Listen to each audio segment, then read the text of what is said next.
Assalamualaikum warahmatullahi wabarakatuh. Perkenalkan, saya nama Purwanti, CGP Angkatan 9, Kabupaten Tulungagung. Saya mengajar di SMP Negeri 1 Tanjung.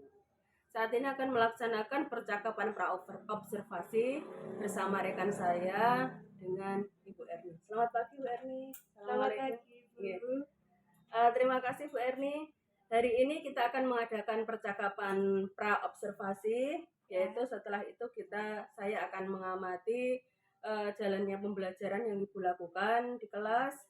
Adapun tujuan dilaksanakannya supervisi adalah untuk mengetahui jalannya proses pembelajaran yang Ibu lakukan dan mengapa kita melaksanakan percakapan pra-observasi itu, dan agar diharapkan nanti dalam pembelajaran Ibu Erni bisa mempersiapkan segala sesuatunya pembelajaran dengan yang terbaik dan untuk memberikan yang terbaik pada murid kita. Ada beberapa pertanyaan yang akan saya sampaikan pada Bu Erni, yaitu yang pertama tentang tujuan pembelajaran. Kira-kira tujuan pembelajaran yang akan Ibu capai hari ini apa, Bu? Berdasarkan tujuan pembelajaran yang sudah ada 3 tujuan pembelajarannya, Ibu. Iya. Yang pertama, itu siswa dapat memahami terkait materi min, median, dan modus. Yang kedua, siswa nanti bisa bekerja sama dengan teman kelompoknya. Dan yang ketiga, siswa tadi dapat mempresentasikan hasil kerja kelompoknya. Seperti itu, Bu. Baik, jadi ada 3 tujuan pembelajaran yang akan Ibu capai nanti. Yang pertama adalah bagaimana siswa nanti bisa mempelajari min, median, modus, dan seterusnya.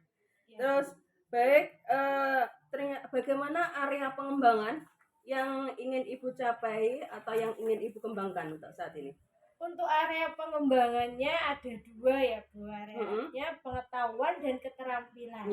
Untuk area pengetahuannya nanti siswa dapat memahami terkait materi itu tadi, median, modus, dan juga untuk keterampilannya, area keterampilannya siswa nanti dapat mempresentasikan hasil diskusi kelompok di depan kelas. Gitu, Bu. Ya, terima kasih. Jadi yang ingin Ibu kembangkan adalah area pengetahuan dan area keterampilan. Terus saya ingin mendengar bagaimana rancangan pembelajaran yang akan Ibu lakukan untuk pada saat proses pembelajaran nanti, Bu. Ya, baik, untuk strategi yang akan saya gunakan adalah pembelajaran yang berdiferensiasi berdasarkan kesiapan belajar siswa. Kemudian saya akan menggunakan media pembelajaran PowerPoint dengan menjelaskan materi dan memberikan contoh-contoh gitu, Bu ya. Untuk modelnya saya menggunakan model PBM atau problem based learning dengan menggunakan metode belajar itu diskusi kelompok, tanya jawab, dan penugasan seperti itu. Jadi nanti Ibu akan melaksanakan pembelajaran dengan strateginya berdiferensiasi, kemudian menggunakan model PBL, dan Ibu akan melaksanakan metode pembelajaran diskusi, kemudian ada tanya jawab dan penugasan. Kemudian bagaimana media pembelajaran yang akan Ibu terapkan? Media pembelajaran yang akan saya gunakan itu menggunakan LKPD, PowerPoint, dan juga laptop. Kira-kira kapan yang Ibu lakukan pembelajaran? Di hari apa, kelas berapa, dan jam keberapa? Kebetulan saya ada jamnya itu di hari Rabu untuk jam ke-6 dan 7 di kelas 8D gitu. Iya. Baik, jadi nanti Rabu depan saya akan melakukan observasi pada Ibu di kelas jam ke-6 7 di kelas 8D ya, Bu ya? Iya, Bu.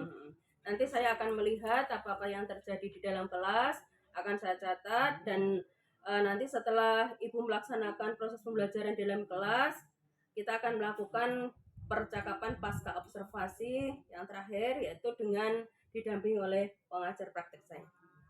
Sebelum kita akhiri, kira-kira apa yang dapat Ibu peroleh dari hasil percakapan kita kali ini? Saya mendapat banyak gambaran tentang media apa yang akan saya gunakan dan akan mempersiapkan pembelajaran nanti dengan baik. Terima kasih. Terima kasih Ibu Erni sudah dengan bersedia menemani saya untuk melakukan percakapan pra-observasi dan selanjutnya kita bertemu di Rabu depan pada jam ke-6.7 di kelas 8D. Baik Ibu. Oke, demikian percakapan kita kali ini. Sampai di sini. Sampai jumpa di prapaskah observasi dan di observasi kelas. Terima kasih. Assalamualaikum warahmatullahi wabarakatuh. Assalamualaikum warahmatullahi wabarakatuh. Bagaimana kabarnya hari ini? Alhamdulillah baik ya. Baiklah, sebelum mulai pembelajaran hari ini kita berdoa dulu. Ayo ketua kelasnya dipimpin untuk berdoa. Doa mulai. Doa selesai. Saya cek dulu kehadirannya ya. Aprela, Aulia, Aksna, Revanisa, sudah siap untuk belajar hari ini? Sudah.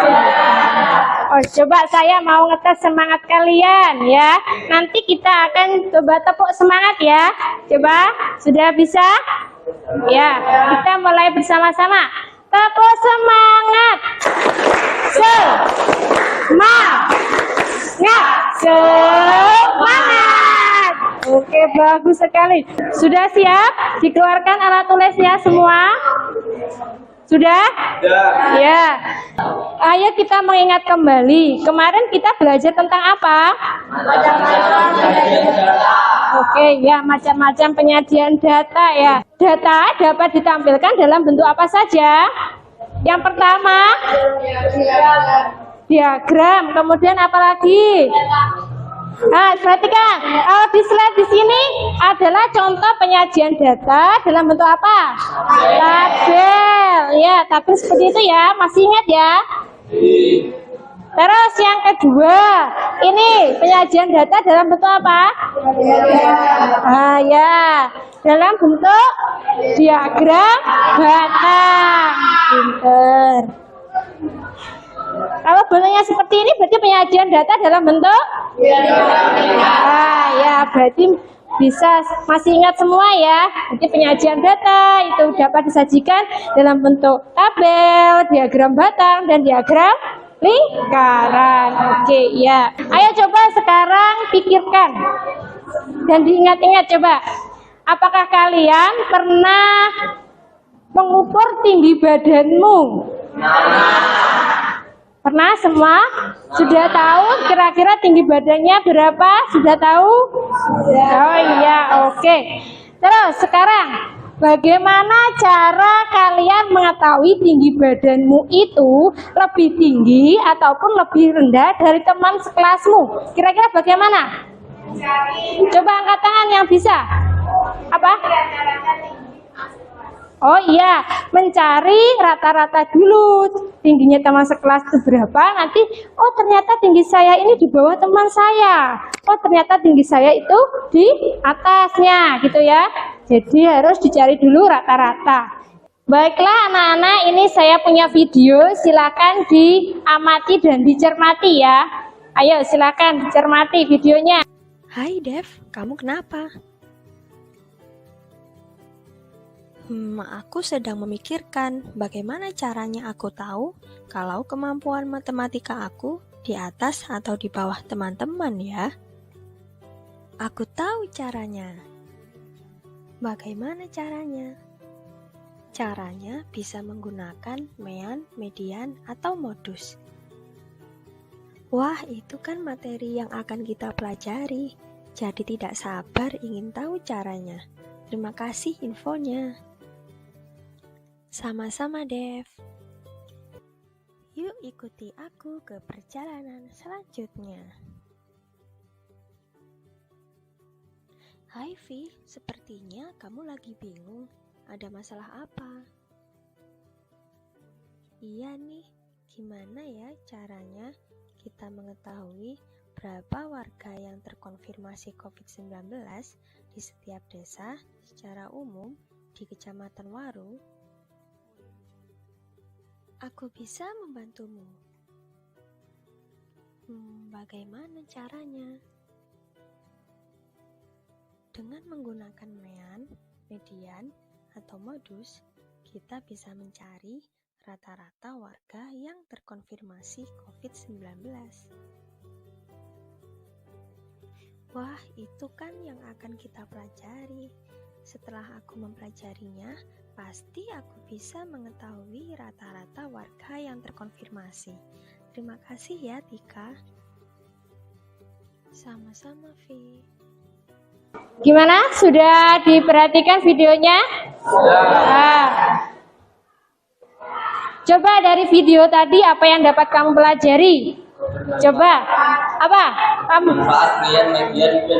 Ya, tentang mean, median, modus itu sebenarnya apa ya? Nah, tujuan pembelajaran kita pada hari ini yaitu kalian nanti dapat menentukan dan menafsirkan data, ada mean atau rata-rata, median dan juga modus ya. Nah, ini saya punya video ya, silakan diperhatikan, dicermati dan ditulis hal-hal yang penting pada video ini. Karena setelah ini nanti ada pertanyaan tentang video tersebut. Ayo, silakan diperhatikan videonya. Susi, kenapa kamu terlihat sedih sekali? Tadi aku telah datang ke sekolah, Bu. Jadi aku ketinggalan pelajaran statistika. Maukah Ibu mengajari aku? Tentu saja. Kalau begitu, ayo temani Ibu ke pasar. Ada yang mau Ibu tunjukkan. Oke, Bu. Berangkat. Sepulang dari pasar. Di pasar tadi kita membeli ikan lele 10 ekor. Dan ditimbang keseluruhan ternyata berat rata-rata 1 ekor adalah 175 gram. Sepulang di rumah, ibu memberikan 3 ekor lele ke tetangga. Berat masing-masing adalah 190 gram, 195 gram, dan 200 gram. Berapa berat rata-rata ikan lele yang tersisa? Berapa ya, Bu? Nah, permasalahan tersebut adalah contoh penerapan materi statistika pada kehidupan sehari-hari. Untuk lebih jelasnya, dengari penjelasan selanjutnya ya. Siap, Bu. Contoh kegiatan statistika adalah ukuran pemusatan data yang meliputi mean, median, dan modus. Pertama, mean. Mean adalah nilai rata-rata dari beberapa buah data. Rumusnya, nilai rata-rata sama dengan jumlah nilai dibagi banyaknya data. Yang kedua, median. Median adalah suatu nilai tengah yang telah diurutkan terlebih dahulu dari data terkecil ke data terbesar dan sebaliknya. Nah, jika n-nya ganjil, maka kita akan menggunakan rumus median sama dengan x n tambah 1 per 2. Nah, jika datanya genap, maka kita akan menggunakan rumus median sama dengan 1 per 2 dikalikan x n per 2 ditambah x n per 2 ditambah 1. Perhatikan contoh soal berikut. 5 orang anak menghitung jumlah kelereng yang dimilikinya. Dari hasil perhitungan mereka, diketahui jumlah kelereng mereka adalah 5, 6, 7, 3, dan 2. Median dari jumlah kelereng tersebut adalah, nah karena jumlah datanya ganjil, maka kita menggunakan rumus median sama dengan X dikalikan 5 tambah 1 per 2 sama dengan X 6 per 2 sama dengan X3. Itu artinya median berada di data ketiga. Jadi kita urutkan datanya dari yang terkecil ke data yang terbesar, yaitu 2, 3, 5, 6, 7. Maka mediannya adalah di data ketiga yaitu 5.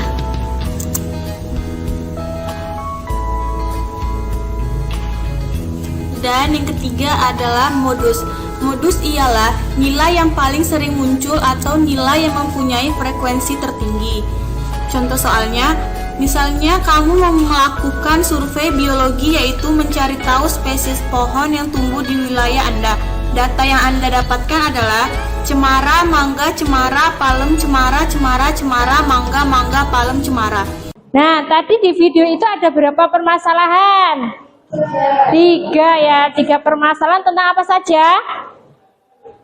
Nah, terus median dan modus. Coba sekarang perhatikan di layar ini, saya punya pertanyaan, silakan jawab ya. Berapa banyak ikan lele yang dibeli oleh ibunya Susi? 10 ekor. Berapa berat rata-rata ikan lele yang dibeli oleh ibunya Susi tadi rata-ratanya berapa? 175 gram. Ya, 175 gram. Berapa ikan lele yang diberikan pada tetangganya? 3 ekor tadi ya. Berapa berat 3 ekor ikan lele yang diberikan kepada tetangganya Ibu Susi tadi berapa? 190 gram, 195 gram, dan 200 gram. Ya, betul sekali. Coba berapa berat rata-rata ikan lele Ibu yang tersisa sekarang? Adanya ikan sisa tadi kan 1750 dikurangi 585 sama dengan 1155. Sekarang banyak ikan yang tersisa ada berapa? 7. 10 kurangi 3 tuh 7. Nah, untuk rata-rata sekarang, rata-rata yang sisanya berapa? Ayo maju ke depan yang bisa.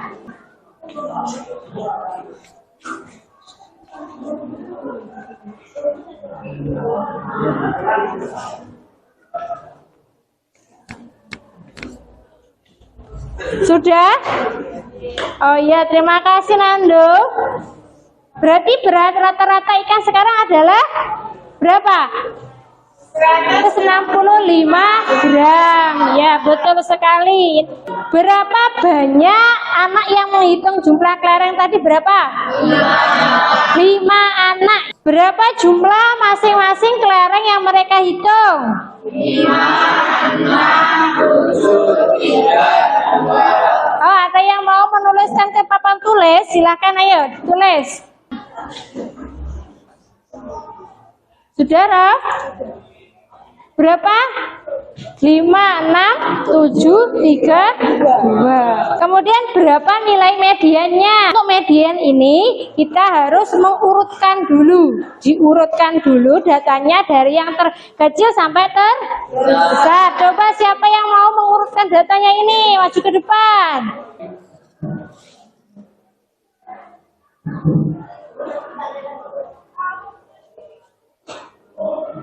Nah, sudah diurutkan ya. Dari yang terkecil adalah 2, 3, 5, 6, 7. Jadi mediannya itu nilai tengahnya yang bagian urutan tengah berapa? 5. Apa data spesies pohon yang disurvei tadi? Apa saja?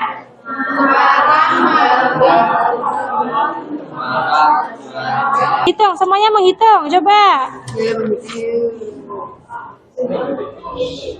Semuanya menghitung.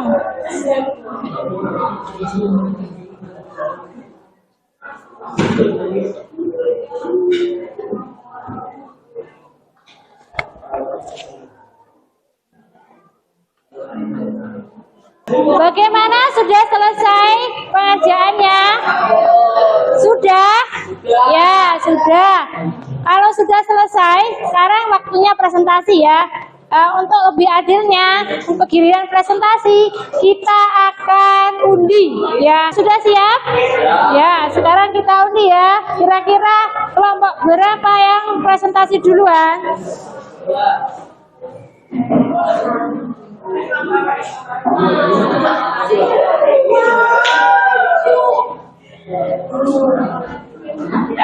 Nah, kelompok 3 yang pertama. Untuk yang pertama yang maju adalah kelompok 3. Ayo kelompok 3 maju. Gimana, sudah siap kelompok 3? Assalamualaikum warahmatullahi wabarakatuh. Kami dari kelompok 3 akan mempresentasikan hasil kelompok kami dan kelompok kami yang beranggotakan 4. Saya Randy. Saya Titis. Saya Rea. Saya Serina. Peserta didik di SMK Sapita Gunung selama 5 tahun terakhir disajikan dalam tabel sebagai berikut. Tentukan rata-rata MEAN jumlah peserta didik selama 5 tahun terakhir. Banyak tahun 5. Jumlah peserta didik seluruhnya 655 tambah 640 tambah 614 tambah 630 tambah 685 sama dengan 3224. Rata-rata jumlah peserta didik seluruhnya banyak tahun 3224 per 5 sama dengan 6.448. Rata-rata peserta didik selama 5 tahun adalah 644 peserta didik. 644 peserta didik. ME sama dengan XN tambah 1 per 2 dibagi X5 tambah 1 per 2 sama dengan X6 bagi 2 sama dengan X3. Cari data ketiga yaitu tahun 2019, jadi medianya yaitu tahun 2019. Tahun berapa saja jumlah peserta didik di atas dan di bawah rata-rata? Jumlah peserta didik di atas rata-rata tahun 2017 dan tahun 2021. Jumlah peserta didik di bawah rata-rata pada tahun 2018, 2019, dan 2020. Kelompok 3 sudah selesai? Sudah. Oke, sekarang beri tanggapan dari kelompok 2. Nomor 1 itu tahun jumlahnya dapatnya dari mana? Tadi dari kelompok 2 memberikan pertanyaan untuk jumlahnya itu per tahunnya itu didapat dari mana? Jumlah per tahun didapat dari jumlah jenis kelamin laki-laki ditambah jenis kelamin perempuan. Tahun 2017 jumlah jenis laki-laki 325 ditambah 330 sama dengan 655. Tahun 2018 jumlahnya 290 ditambah 350 sama dengan 640. 2019 300 ditambah 314 sama dengan 614. 2020 330 ditambah 300 sama dengan 630, dan 2021 340 ditambah 345 sama dengan 685. Sudah dari kelompok 3 penjelasannya, bagaimana kelompok 2? Ada yang ditanggapi atau sudah mengerti? Sudah mengerti. Sudah selesai ya? Sudah mengerti kelompok 2? Tadi hasilnya dari mana? Sudah selesai kelompok 3, sekarang beri tepuk tangan untuk kelompok 3. Assalamualaikum warahmatullahi wabarakatuh.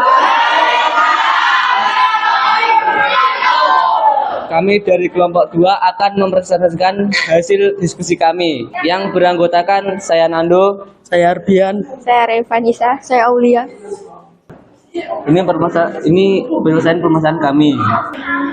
Pihak kesehatan memantau pertumbuhan peserta didik kelas PAIC dengan cara menimbang berat badan peserta didik diperoleh data sebagai berikut. Berat badan 35 kilo 5 peserta didik, 40 kilo 9 peserta didik, 43 kilo 12 peserta didik, 50 kilo 10 peserta didik, 55 kilogram 6 peserta didik. Tentukan rata-rata mean tinggi badan peserta didik.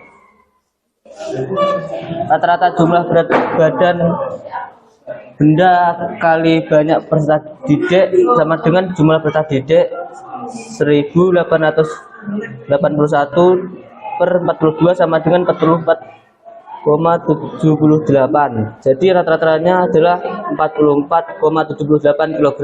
dan N sama dengan 42 genap. Jadi cari data ke min 12 ke min 13, data ke min 12 sama dengan 40, data ke min 13 sama dengan 40. Ini sama dengan 40 tambah 40 per 2 sama dengan 80 per 2 sama dengan 40. Jadi medianya adalah 40. Modus data tersebut adalah modus berat badan yang paling banyak adalah 43 kg. Banyak peserta didik yang beratnya di atas rata-rata adalah 10 tambah 6 sama dengan 16 peserta didik. Banyak rata-rata peserta didik yang beratnya di bawah rata-rata ada 5 tambah 9 tambah 12 sama dengan 26 peserta didik. Gimana kelompok 2 sudah selesai? Sudah. Ayo silakan diberi tanggapan dari kelompok 5. Bagaimana mencari data ke-12 dan 13? Iya. Ayo menyimpulkan bersama, hari ini kita belajar tentang apa saja? Ya, ukuran pemusatan data itu macamnya apa saja? Min, ya. Ya, kalau min itu artinya apa? Rata. Untuk mencari minnya bagaimana? Rata. Ya, itu min atau rata-ratanya. Sekarang untuk median? Ya, nilai tengah data. Terus untuk yang modus? Ya, betul sekali. Ya, apa hal yang berbeda pada belajar hari ini? Ya, belajar berkelompok dan presentasi ya. Terus apa hal yang menarik dalam pembelajaran hari ini? Apa? Ya, presentasi kamu menarik. Kenapa? Kenapa presentasi itu menarik? Oh, menambah ilmu, kepedean juga ya. Ya. Terus apa hal atau materi yang kalian anggap sulit? Menentukan apa tadi? Ada apa enggak? Semuanya sudah mengerti semua? Oh iya, oke, bagus sekali, semuanya sudah mengerti. Tepuk tangan untuk pembelajaran hari ini. Baiklah, untuk pertemuan yang akan datang kita akan belajar tentang ukuran penyebaran data ya. Disiapkan, dipelajari di rumah materi tentang ukuran penyebaran data ya. Untuk menutup pembelajaran hari ini kita berdoa dulu ya. Ayo ketua kelasnya dipimpin berdoa. Mulai.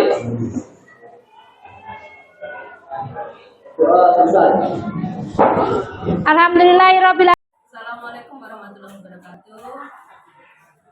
Perkenalkan, nama saya Ibu Purwanti, CIP Angkatan 9, Kabupaten Tulungagung.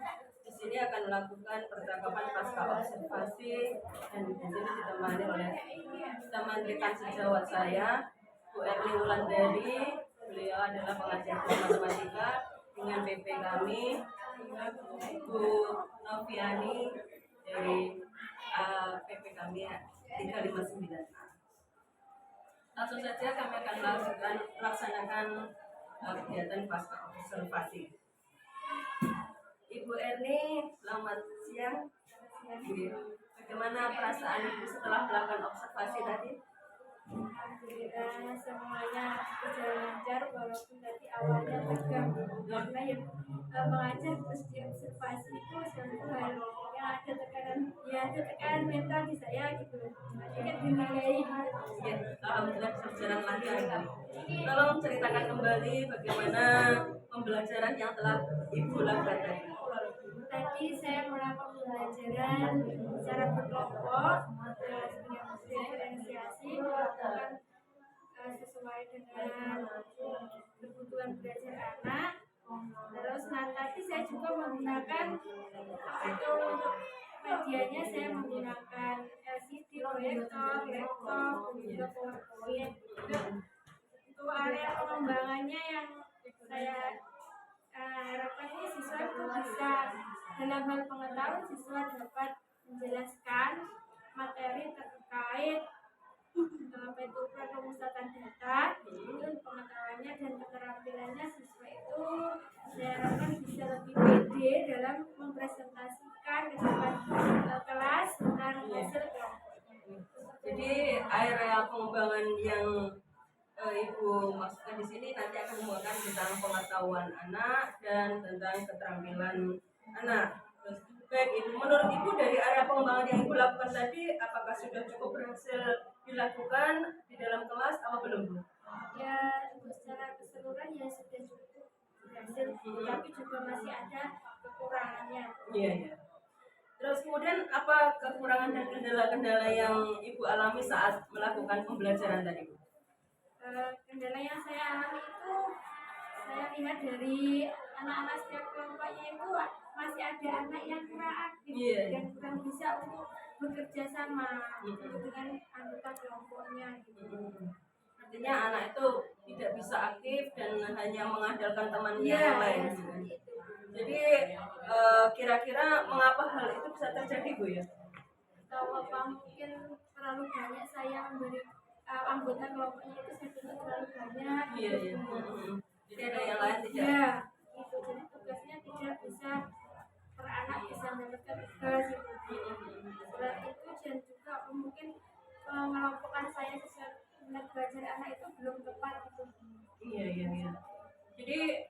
rencana selanjutnya Ibu akan memperbaiki proses pembelajaran apa Bu ya? Mungkin saya akan mengumpulkan kembali anaknya itu sesuai dengan bakat dan minat Iya. sendiri. Mungkin dari hal Gaya belajarnya, ya, atau sesuai dengan kenyamanan belajar mereka. Jadi Ibu akan lebih membuat anak nyaman belajar sesuai dengan minat dan gaya belajar anak ya. Terus selanjutnya saya tunggu cerita tentang proses pembelajaran yang akan Ibu realisasikan sesuai dengan yang direncanakan. Kira-kira akan direalisasikan rencananya kapan Bu ya? Masih belum tahu, mungkin semester depan akan saya buat rencana yang lebih bagus lagi supaya pembelajaran yang saya lakukan itu bisa berjalan kondusif dan lancar. Mungkin nanti ajaran baru ya. Baik, Ibu terima kasih atas jawabannya. Semoga rencana yang Ibu dapat terrealisasikan dengan baik. Selanjutnya monggo kami sampaikan pada Ibu Noviani untuk memberikan umpan balik pada kami. Terima kasih. Kegiatan yang sangat luar biasa sekali. Inilah pentingnya bagaimana kita berkolaborasi. Kita benar sebagai seorang pendidik sudah terbiasa kita berhadapan dengan peserta didik. Tetapi di sisi lain tentu pasti ada berbagai hal yang perlu kita perbaiki. Dengan adanya kegiatan ini, semoga kedepannya kita bisa mengutamakan peserta didik, terutama di dalam kegiatan pembelajaran. Sehingga merdeka belajar dapat kita raih dan anak-anak menjadi bahagia. Demikian dulu. Terima kasih Ibu Noviani, Bu Erni, dan selanjutnya kami sampaikan terima kasih. Apabila mohon maaf apabila ada kesalahan. Akhirnya assalamualaikum warahmatullahi wabarakatuh.